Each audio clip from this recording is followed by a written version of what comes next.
Hey guys, Mel the Train Tutor here again with another tutorial for you.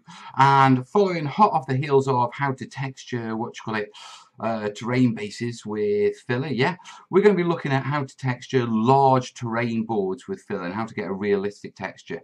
Now, if you want to know what the final sort of piece is going to look like, last time I forgot to put the photo up, my bad, sorry guys, but I've sort ahead in this one and I finished it first. So this is what it's going to look like. Let's go see how I did it, eh?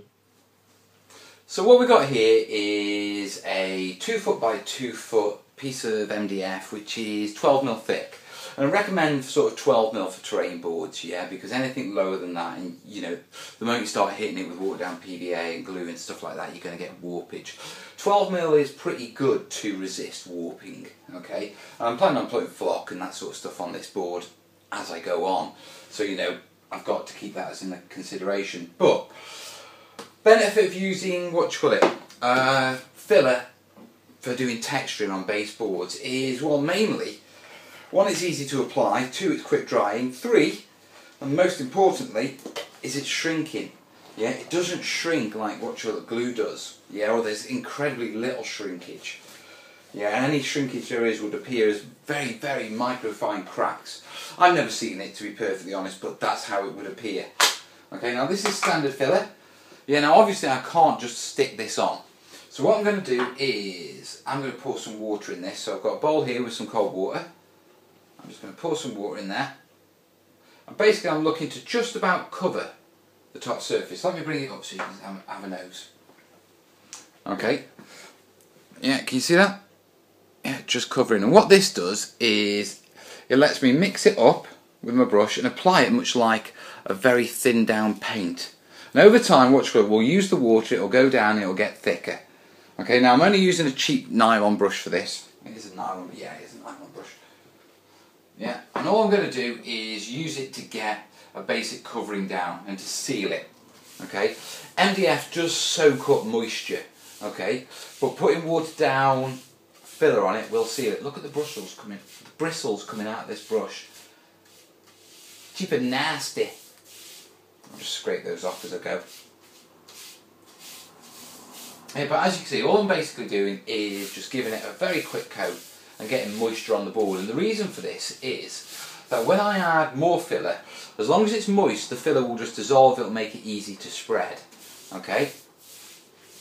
So giving it a nice thin coating straight from the off is the best way forward. And you can see the whiteness of the filler is, the actual powder, it's getting carried on.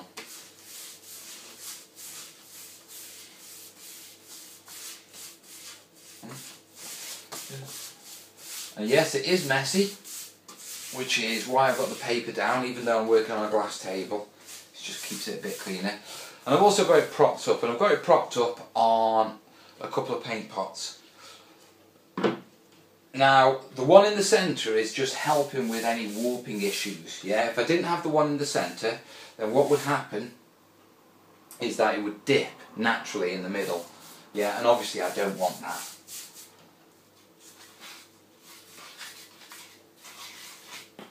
So,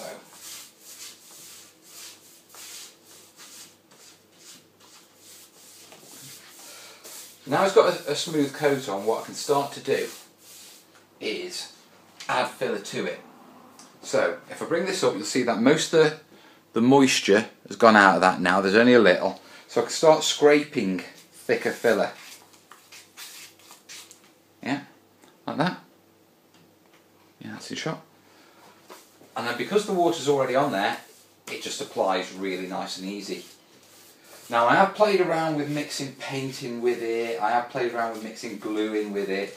I'm not happy with the results yet, so I'll show you something along those lines when I've got something that's worth showing. Come on, off you come. Okay, now it's got a reasonable coating, okay, i.e. it's mainly white with a little bit showing through.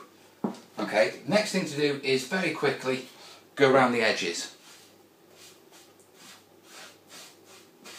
Now the reason we do this is because, as we've said before, MDF really soaks up moisture, so when it comes to painting, especially cut edges, because they're like a honeycomb, yeah, they will soak up the paint.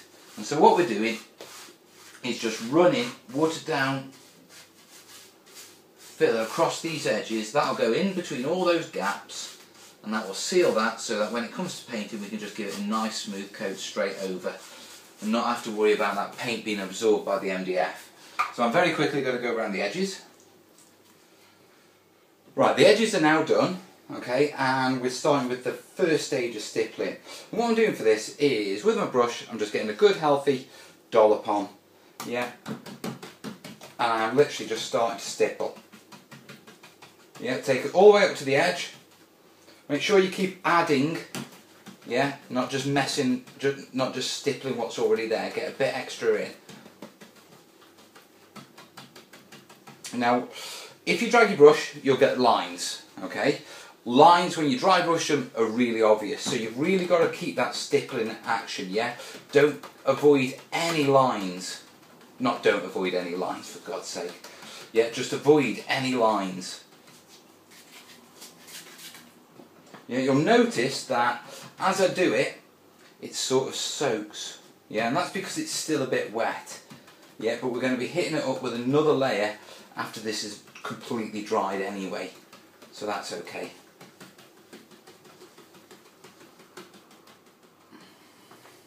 So here we have it fully stippled, and as I said, you know, you can start to see some of the lines blurring out, you can see some of them holding better. The wetter it is, the quicker those lines will flatten out, yeah, because the water, which is a carrier, will keep them soft and will carry the powder, which is the filler, yeah, down and out, yeah, and as it dries it gets a bit more rigid, which is why when we did the small base, yeah, we waited till it was really tacky and then did it, so it was hold the shape. Now what I'm going to do is very quickly move you in for a closer view. Yeah, so let me focus for you. There you go, and you can see, yeah, the texture that we're sort of talking about. And if I just bring my brush up so you can see, as you can see, these are what I'd call quite soft. If I re-hit them, yeah, do you see how the texture becomes a lot more sharper? Yeah. Imagine like focus, yeah, when it's quite wet it blurs out of focus, yeah, and obviously we want the sharp texture, so the next thing I need to do is basically let this dry. Okay, so we're going to be coming back when this is completely dry and we'll put on another layer of stippling. Right guys, we're back at the board. It's been about an hour and a half, okay, and it's all dry, okay. You know, it's not, I'd say it's 95% cured. You know, if I was to dig my nail in, I reckon I could still scratch it out. But for the mainstay, it's cured. I'll leave that bit to us, to be truthful. Stop picking out, Bosie. Right, next job is we're going to put our second layer of stippling on. But what I'm going to do for that is I'm going to bring the camera down, okay, and so you can actually see quite close up what I'm doing, so you get a better idea. So in this corner, what you can actually see is you can see where it's quite smooth because it was quite wet when we applied it. These little bits here are where we stippled it just as it was starting to get tacky, and they're more defined, if you know what I mean. They're sharper, okay, but nothing's really rocky. It's all still smooth because of that water carrier and it's sinking down. Okay, so what we're going to do is we're going to take our filler. Okay, and here's our filler again, and as you can see, yeah, in an hour and a half it's absorbed all that excess water. Okay, and all I'm going to do is stipple my brush into it, give it a good wiggle round. Yeah, I don't want too much on there. Yeah, and then we're just going to come in, yeah, look at the shadow, perfect lighting, yeah, and stipple again. I'm stippling specifically everywhere. I was going to say I'm stippling specifically over these smooth areas, but to be truthful, I'm going to hammer the lot. Yeah, but you should be able to see that texture coming up now. Yeah, I don't want my rocky bits too rocky. Pointing up too much, so if there's any big sort of like ice cream, the top of a 99 on an ice cream where you get that big tail, I don't want that, so any of those sort of really high peaks I'm sort of re-stippling. And I'm making sure when I'm stippling it, I am going right to the edge. Yeah, and this is all it is. Just a little bit on your brush. There, yeah. And then hitting it on. If you put it on too thick, just re-stipple the area and spread it out a bit. Yeah, we won't have the problems with it not being as sharp as the untreated area, because this hasn't got the water in, so as it's going down it's staying where we're putting it and it's not sort of dissolving down. Right, I'm going to crack on with doing this and we'll come back once it's done, eh? So I've finished stippling the board, okay, and the real benefit of doing it with filler, and because filler dries really quickly, is you can stipple it and stipple it and stipple it and do it to your heart's content and just keep building it up, okay, because you know, we haven't got the issues with the shrinkage. Yeah, it doesn't matter how many sort of layers you put on and how much you build it up, but I've just given this a sort of a heavy going over and trying to cover as much of it as possible that I can see right now in this dimming light. So guys, what I'm going to do now is I'll take a couple of pictures and you can sort of have a look at the texture. They should be coming up on the screen now due to my wonderful new video editing software. Yeah, I can put pictures in screens. But anyway, here are the pictures. Yeah, and as you can see, you can see the sort of texture and how it's sort of raised up off the board. Okay, and all we need to do really now is just wait for this to dry, clean it up, paint it, and then we'll dry brush it so you can actually see the finished piece. So we'll call it a night at that, and coming up next is, what do you call it? Well, I'll see you in the morning, guys. Catch you in the morning. Right guys, it's Saturday morning and this is all dried now. Now I have just quickly sort of run over it with my hand like that. Yeah, just to sort of break off any of the real sticky up bits. You know, the little spikes that may come off, and just to loosen off any loose bits. Yeah, I've also run my hand around the edges, yeah, just to clean up any little bits that stick over on that. Okay, but it's a really good, solid, durable plain surface. Obviously we've got to paint it. Now as you look over it, yeah, and what we'll do is we'll go a little bit closer, eh? So here's a closer up view of the actual surface, and as you can see, it's got its smooth areas over here. You know, you can see the stippling, you can see where the blobs have gone down, where the spiky, and overall it's flat when we talk about wargame scenery, i.e. you can put scatter pieces on top of this with no worries whatsoever, but it has got a really nice texture, okay, and we're going to pick that up when we paint this up. Now if you look around, you may see bits that go down like blobs, if you know what I mean, and don't look that realistic. If you get those and you want to sort of remove them, all you've got to do is just either bang them with your nail, or if it's really tough filler, then what you'll get something like anything with a decent hard end, chisel, like a screwdriver or something like that, or you know, a probe, and just chip away at it and just break that surface up. Okay, now the next job I need to do with this is I'm going to paint this up with my dark, brown, like I did with the other texture base, and then we'll be ready for, dry brushing when you'll see the actual final texture. Okay guys, so I'll get cracked on with that now. See you in a minute. Okay guys, this is all painted up now. It took 2 solid coats of house paint. Quick tip when you're doing it, one thing to be aware of is obviously we water the paint down, which means there's a lot of moisture on top of the filler and it can re-soften. So when you actually paint bare filler, go over it quickly once, yeah, let it completely dry. Don't go back and mess with it or add paint to it, because there's a chance you could wipe your actual work away, your stippling away. We're at the stage now where, I want to just start dry brushing it, and I'm going for quite a harsh contrast. Yeah, and the reason for that is just so you can see the texture we've got with this. Now right now it's retained a lot of its texture. Obviously the paint has sort of smoothed over, you know, some of the finer bits, as you know paint does. Okay, but this is what it currently looks like, and as you can see, you know, it's held the texture up really well. You know, it does look really realistic. But what we want to do now is very quickly start putting some more dry brushing on, so you can see how it sort of looks once it's dry brushed. So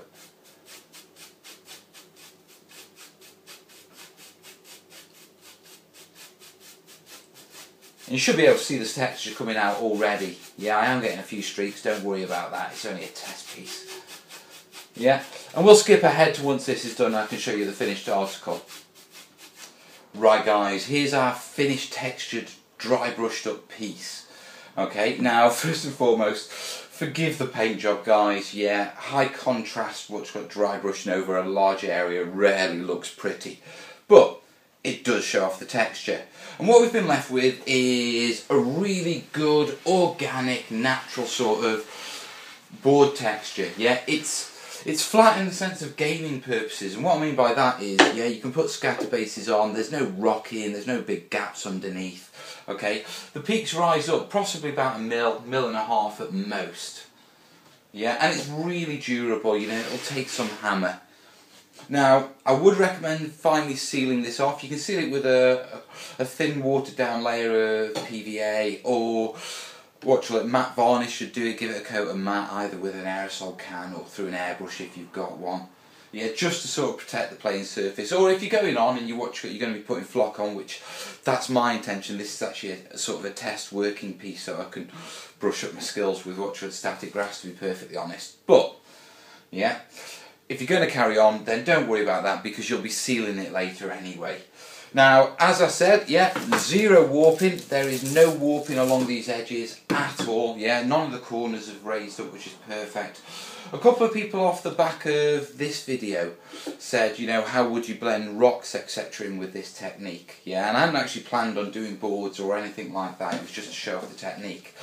But basically, it's quite simple. Before you do your stippling, after you put your thin layer and sealed it, yeah, glue your rocks down, glue your grits of gravel, exactly as normal, put your hills in, whatever you want to put in, okay? And then once they're all dry, yeah, simply come in, and when you're stippling it, just stipple up to the edges, okay?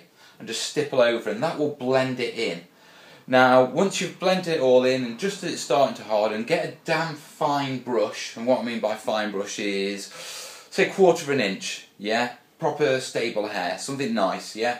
Wet it, yeah, make it damp, and then just wash it over the rocks where you may get stippling sticking out of some of the larger rocks, just to clean the actual main rocks up. But leave the stippling around the edges where you blend it in, and then just treat it as normal. Yeah, paint it, you know, seal it, do whatever you want with it as normal.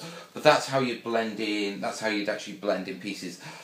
Let me know if you want a tutorial on that sort of stuff. You see, this tutorial was about doing this texture. Okay, it wasn't about making game boards. Okay, so I hadn't planned on doing anything like that.